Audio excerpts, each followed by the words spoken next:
Excel Chapter 9, pages 438 through 441, Validating Data Entry. Do not go on until you read page 438. Very important that you understand what you're doing and why you're doing it. When you get that done, go to the top of page 439. To create the validation rule for the ticket quantity cell, click cell B8.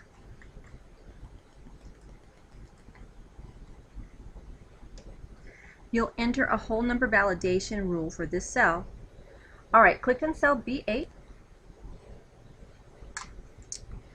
We are going to go to the Data tab on the ribbon and then click the Data Validation button in the Data Tools group.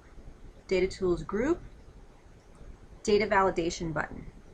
The Data Validation dialog box opens. You use the Settings tab to enter the validation rule for the active cell. On the Settings tab, click the Allow arrow and then click Whole Number. Okay, that makes sense, right? It's a ticket quantity. You're not allowed to buy half. The Data Validation dialog box expands to display the options specific to whole numbers. The Ignore Blank checkbox is checked, which means the validation rule is not applied when the cell is empty. If you uncheck the option, users are required to make an entry in the cell. If necessary, click the Data arrow and click Between. Well, my data already says Between. If yours doesn't, just click that arrow and click on Between. Step 6. Click the minimum box and then type 1 to specify the smallest value a user can enter. Obviously, you can't buy less than one ticket. Press the Tab key to move to your maximum box, and then type 19 to specify the largest value a user can enter. For whatever reason, they don't allow you to buy more than 19 tickets. It's their business. I guess they can do that if they want. All right, flip over to page 440. Creating an input message. We're still here in this data validation dialog box. Say that 5 times fast. Click the Input Message tab. You enter the input message title and the text on this tab. Step 2. Verify that the Show Input Message when cell is selected checkbox contains a check mark. If you uncheck this option, you cannot enter a new input message, and any existing input message will not be displayed. Step 3. Click in the title box and then type number of tickets.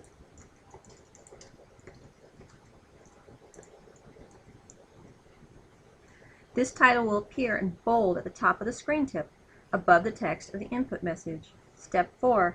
Press your Tab key to move the insertion point to the input message box, and then type enter the number of tickets to be purchased.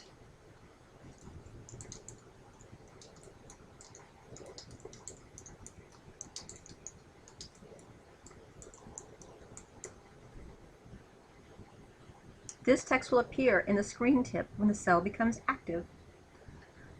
Page 441. To create the warning error alert for the ticket quantity cell. Step number 1. In the Data Validation dialog box, click the Error Alert tab. You use this tab to select the type of error alert and enter the message you want to appear. Step number 2. Make sure that the Show Error Alert after invalid data is entered checkbox is checked. Okay, so this says Show Error Alert after invalid data is entered. So you just have to make sure it has a check mark by it. If unchecked, the error alert won't appear when an invalid value is entered in the cell. Click the Style arrow and then click Warning. This style allows the user to accept the invalid value Return to the cell and re-enter a valid value, or cancel the data entry and restore the previous value to the cell. Step number 4. Click in the title box and then type invalid data, number of tickets. Look at step number 4.